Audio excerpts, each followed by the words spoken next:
Welcome to Tenor Tech, where I solve the problems you didn't even know you had. You will start by ensuring the content and environment are ready. Point to the source articles, confirm timestamps, and pick RSS2. 0 for widest compatibility. Next, create a valid XML file named feed.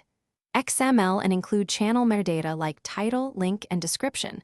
This helps readers and aggregators identify your feed.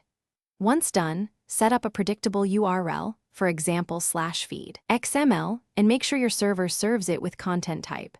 Applications/RSS plus XML so clients can find and parse it. Now you build the item list. Iterate over your latest posts, mapping title, link, GUID, and pub date so aggregators can deduplicate and sort.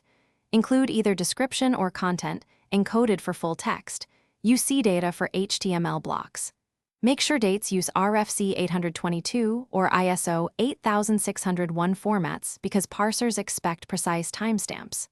Once mapped, limit to 1050 items to avoid huge payloads and implement pagination or archive feeds if you need older content. Finally, automate generation via a cron job or CMS hook to keep the feed fresh. Finish by validating and publishing.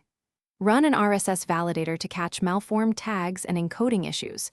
Fix unescaped ampersands and ensure UTF-8. Upload feed.